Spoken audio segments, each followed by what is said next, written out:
I'm Ronnie Eldridge. Welcome to Eldridge and Company. He was a sergeant in the United States Army, then a Democratic district leader, a member of the City Council, and later the House of Representatives, all before living in Gracie Mansion and working in City Hall as the eternal mayor of the city of New York. He's Ed Koch, and he's my guest. So nice to see you, Ronnie. Welcome. I knew you when we were a district leader. That's how long it's been. I knew you when you were the #1 person to see if you wanted to see Bobby Kennedy. That's right. It seems amazing. You know, as I've gotten older, I used to think, aren't I lucky? And what happened to me? How did I do this? I'm just a... Well, I think you can't really inquire into that. Luck of the draw. Yeah, those were good times with Bobby Kennedy. Yes, they were. He was remarkable. Yeah, he was astonishing in the way he changed also, right? And what he felt and how he... That and the way he attracted people. Yeah. People just adored him. Yeah. Do you think Obama's that way? Not yet. He's more like Jack Kennedy. More aloof. Yeah, right. I mean, Bobby Kennedy had a certain quality that Jack Kennedy did not have, as I recall it. Do you remember when he was first running for the Senate? Sure. There was a meeting at Bob Wexler's father's apartment at the Beresford in Central Park West. I was not at that meeting. You weren't. And everybody was expecting this ruthless, arrogant man to walk in. That's what I remember. And in walks this very shy, very subdued guy who was looking down all the time. That was my thing. I was one of the few district leaders at the time who supported him. Yeah. He was considered to be the right-winger, right. And Sam Stratton, exactly. who was far more conservative, was considered to be the left-winger. That's right. And I campaigned for him. I was very happy about that. And I also ran for Congress in '68, and he was very supportive in his meeting with me and so forth. Mm. So I have a very good recollection of him. He was interesting because you felt his heart and you knew he thought a lot, but he wasn't always predictable about his positions. Mm-hmm. You are not predictable. Correct. Often about your Still positions. am not predictable, I hope. Yeah, and that's an interesting kind of thing because you balance out. Yeah. Common sense. I like to think of myself as having common sense, and in 1973, I first described myself for the first time as a liberal with sanity, and I have kept that description because I believe it's true, accurate, and reflects my point of view, which is not doctrinaire. You know, it may surprise you, but I think that's true with me. But I don't know if people think that because they come from the West Side and they think, oh, that's... But I have positions that are... I think the word common sense is a very good thing. It's a practical sense. It's a very important thing in politics, and we forget about it a lot. My only late indication of that would be the sighting of a Costco. Costco, they wanted to put Costco in the lower part of the Trump... you know, the old Trump site that Excel is developing up at Lincoln over the That's an amazing development. It is. It's incredible. I was not in favor of it, particularly in the beginning. But today you would say you're for it, no? Well, it's still a big wall, but it's all right, yeah. Okay. But I wanted Costco there. And, of course, all the West Side politicians said, absolutely not. Right. Costco is an incredible thing for people. Sure. Brings down the prices. Yeah. But you have to buy in large lots. Although I assume in New York they'd make it smaller. I always said I wanted to live in a house so I could shop at Costco on a regular basis. That's another thing we like. We like to shop the same place, right? Fairway. We go to Fairway. Right. I love orange juice. I bumped into it. Did you always know when you were younger that you were going to land up in politics? No. No, not at all. I became involved in politics in the sense we're talking about in 1956. When I moved to the village, and I thought to myself, well, how do I meet people? And at that moment, there was a campaign for Adlai Stevenson. And so I joined the Citizens Committee for Stevenson because Carmine DeSapio's club was not supporting Stevenson. And I became their #1 street speaker. Oh, great. A lot of practice. I used to talk in Sheridan Square, 7th Avenue. I miss that. I think that was always a wonderful kind of thing. I remember in the Kennedy campaign, I think it was Marty Berger, who was a member of your club, Yes. and he organized street speakers. You needed, what did you need? You needed a In those days, you needed a flag. Yeah. And I'll tell you a little story about it. I was my law office was in a small office at 52 Wall Street, and this was in '56. And I would go out at noon to the Sub-Treasury building, which is on the corner of Nassau and Wall, and I would speak to the crowd that was sitting there having lunch. It was where George Washington was sworn in as the first president. And in those days, you had to have an American flag, and it had to be a certain size, pretty big. And a cop came along, and he said, "Where's your permit?" And I said, "Officer, you don't need a permit." He said, "Don't give me that. Where's your permit?" I said, "Officer, so long as you don't use a sound device, no permit is required." He said, "You'll either move or I'm going to arrest you." And I said, "Officer, look across the street. There are what they then called holy rollers, people talking about damnation and death and God and heaven and so forth." I said, "They're there every day, and you never ask them for a permit." He said, "They're different. They're fanatics." I love it. So what happened after that? So I moved. So you were always very comfortable with crowds and people. Yeah. And you love that, right? I You do. still love it. And still love it. And do they still... It's the only people I've never been able to deal with are drunks, because you can't reason with them. But people who disagree with me, I'm able to reason with them. Don't always change them, but I can make their involvement interesting to the crowd. That's interesting. And do they still call after you? Well, how you're doing? Yes. What's so interesting is... Do you still is call, "How am I doing"? I had, when I was city council member, I adopted it for the first time. No, I have to be accurate. As congressman, for the first time. And the way it came about was the following. My favorite subway to hand out literature was 77th and Lex in my district, then called the Silk Stocking District, that Lindsay had had, and then Kupferman, then me. And after I won in a surprise victory over Whitney North Seymour Jr., I used to say, people don't think I can win because he's got 4 names and I only have 2. But I did win. I won by 2,500 votes. And I went back to that subway and other subways and handed out literature after I became a member of the Congress.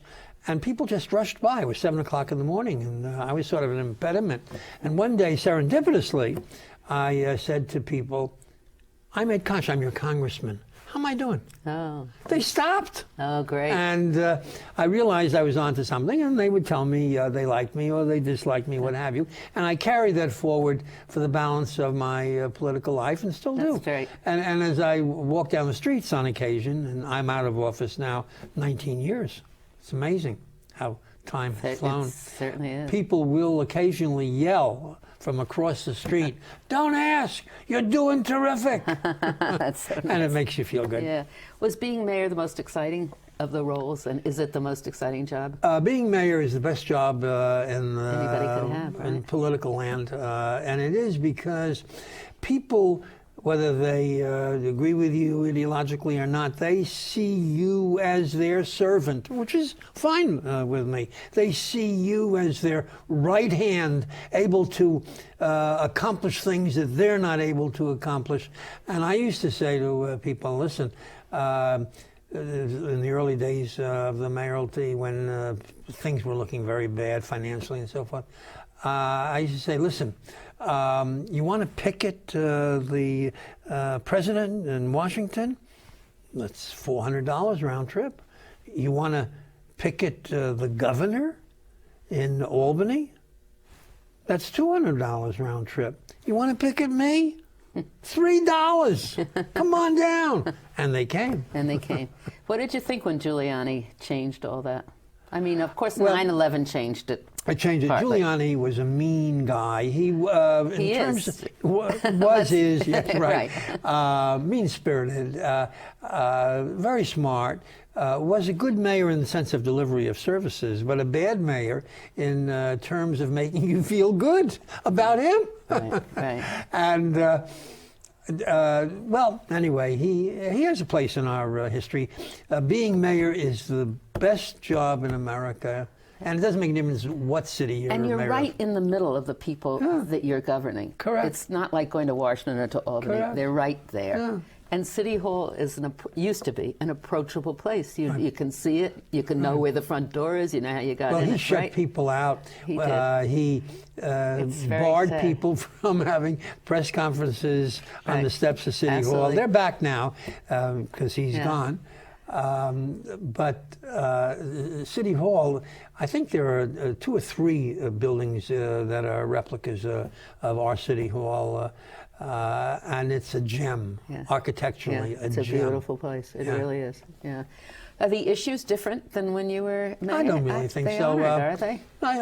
When we talk about the current election that we're in presidentially and so forth, and I'm for Obama, what we talk about is both the Democratic and Republican parties, I think, understand the war against terror, so that's not an issue.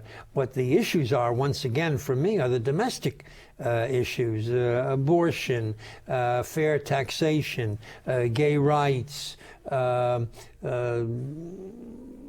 half a dozen others as it relates to your daily lives. And there, the Democratic Party has always been Social Security. Imagine if the Republicans had been successful and privatized Social Security and people Now. had their accounts in the stock market. Such a tragic, We're not horrible gonna- thing. We're living through a tragedy now. It's bad enough. Well, you lived through a fiscal crisis as mayor. When I came in, the city was on the edge of bankruptcy. People believed that we would go into bankruptcy, but I decided that it was not an option because if you go into bankruptcy, you lose your credit rating even before that. And then you cannot have a capital budget, and you can't fix things and repair and build anew. And the rich will leave immediately when they hear the word bankruptcy, move to another town, their second or third residence. The middle class will stay a while, but then they will give up when the services deteriorate sufficiently. And only the poor will be left. And so there'll be no services because there's no tax base. And so I said, that's not an option. And whatever we have to do, we will do. Now, one of the things that comes out of that is you have to take tough action in order to balance the budget, which was required under the law. You have to reduce services. Services have already been reduced, and you have to reduce them more. My recollection is our budget in those days was something like $13 billion. Today, that's maybe up to 60. something billion. It's amazing. It was in the 40s when I was in the council, and Right. I was only, well, then it went to 50. Right. It's amazing. So it is amazing. But Yeah. when you have to reduce the budget, the people who suffer the most are the poor because they can't substitute with their own money. And it's very rarely can you successfully talk to people and say, we have to do this, and when things change, you'll be glad we did it so that we made the town able to prosper So that's once known again. as leadership. Right. Okay. Very hard. Right. You built a lot of housing. Is Yeah. that because there was more money coming from Washington? No, in fact, there was no money coming from Washington or the state. The housing that we built in New York City under a plan that my administration developed was all with city funds. $5 billion. And over a 10-year period, we said we would build, and in fact we did, 250,000 housing units at affordable rents. Now, some of them were very inexpensive because the people were already living in the units, and all we had to do was put in $5,000 of paint and some minor repairs. But the vast majority of the housing probably 180,000 housing was either new or rehabilitating the apartment houses that were abandoned. Right, in REM and all those kind of things. Right. And that was a very pressing issue then. Oh, it was an extremely destroyed pressing neighborhoods issue. when people. Right. I think it's not unfair for me to say, with all the people who were in my administration, and especially the people who ran the housing program, Paul Crotty, who is now a federal judge, and Abe Biederman, who's in the investment markets. They were the commissioners. There was no corruption on their watch.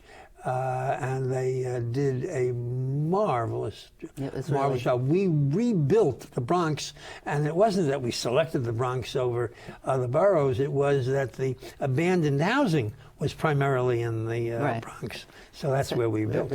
Where you went.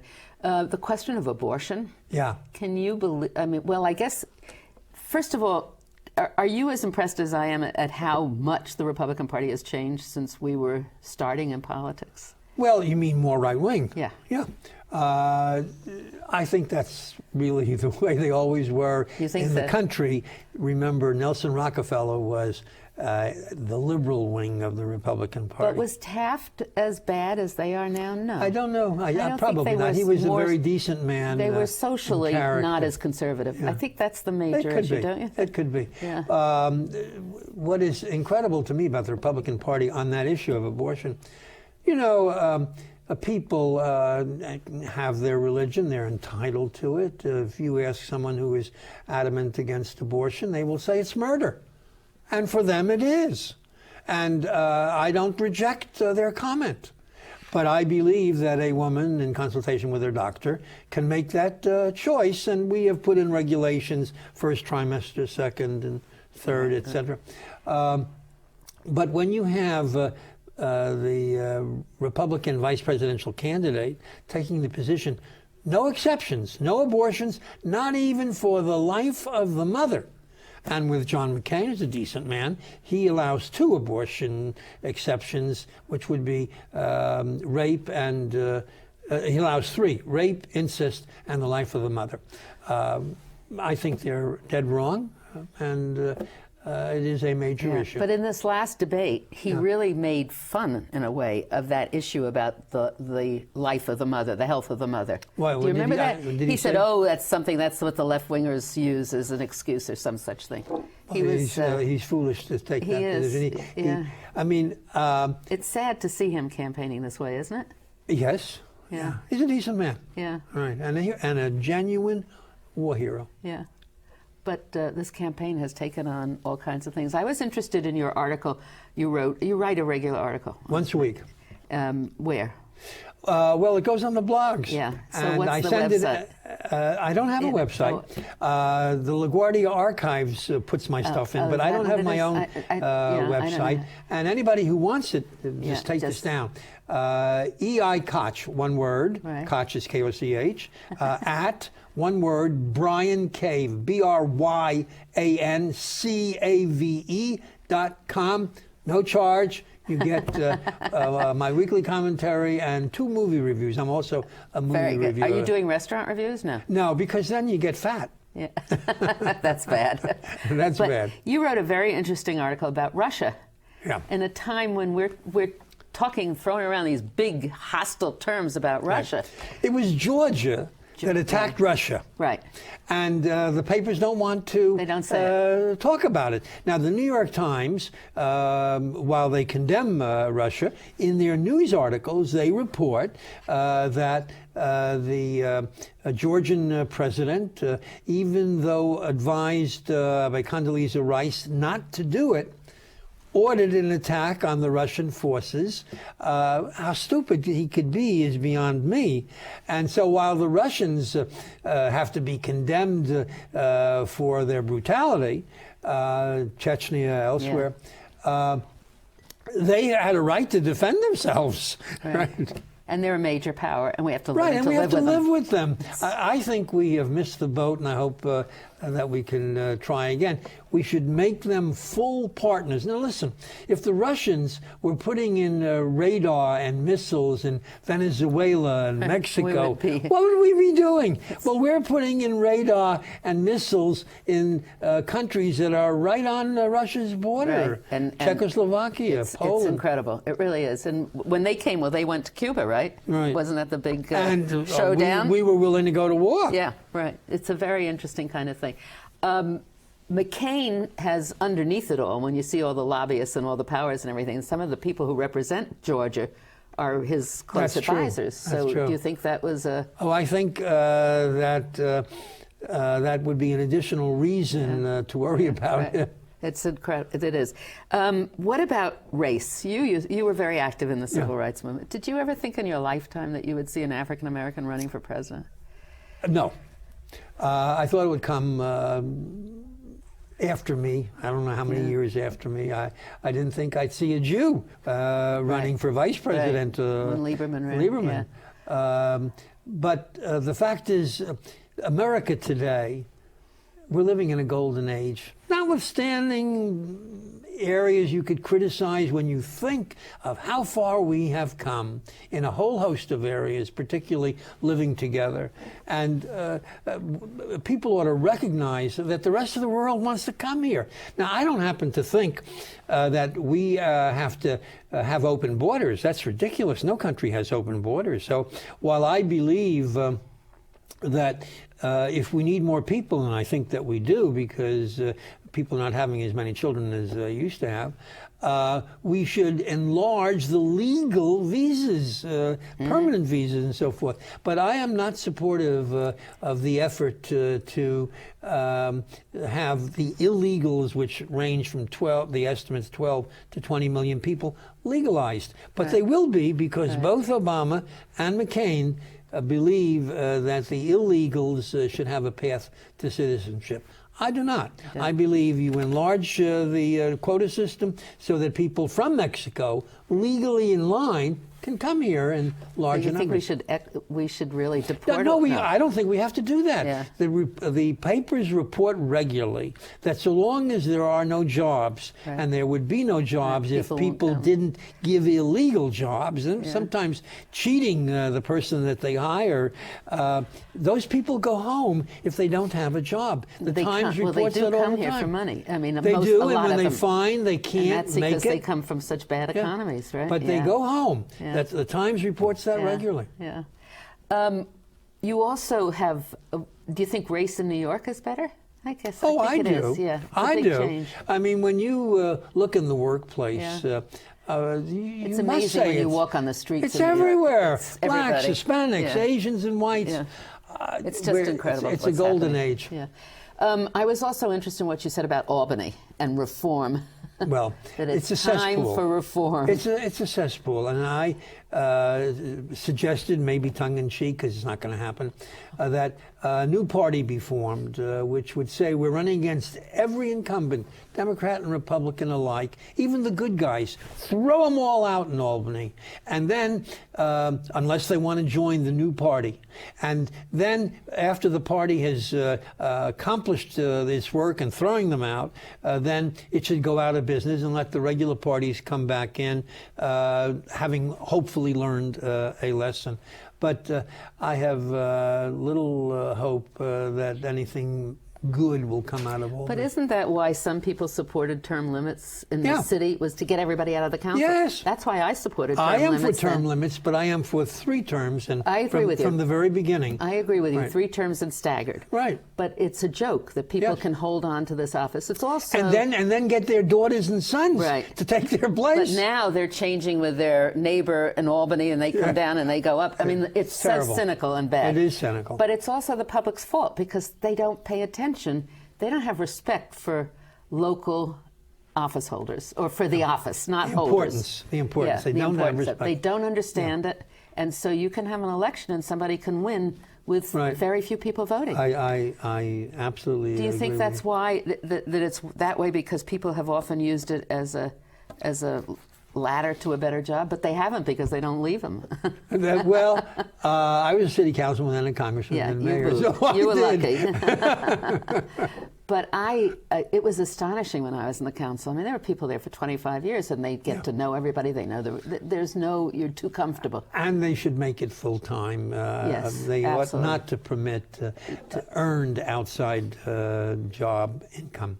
But you're supporting, I don't want to have an argument with you, but you're supporting Mayor Bloomberg to change? Well, I'm for both. I am for changing the law. Right. And when Bloomberg runs, as I hope he will, under a new law, I will be supporting. But isn't he for changing, just eliminating term limits? Isn't no, that his he's position? not. No, he is He supporting wants to change it to 3 terms. Yeah.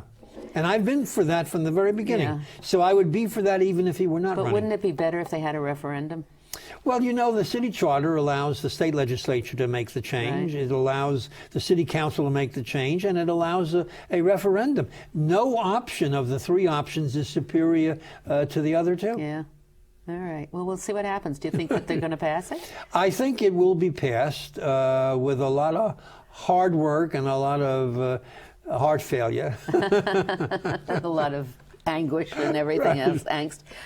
We're at the end of this program, and we haven't even begun to talk about things, and so I hope you'll come back. Sure, anytime. I have a favorite thing, like you want to have a new party for Albany. I want to look at the role of the speaker of these different bodies and change that. Because Good. I think that we have speakers who have incredible power and who are elected by very few people. There's no question but that ethics and ordinary rules are not adequate today in any of our major legislative bodies, whether it's the council or the state legislature or the Congress. Have you ever sat on a charter commission, a revision charter? No, I revision appointed committees? the people who I know, sat. but now that you can't, Yeah. wouldn't you sit on one? It should Yes, be if they very asked me, of valuable. course. Well, if I was mayor, I'd appoint you. Oh, Thank you very much. Thanks for inviting me.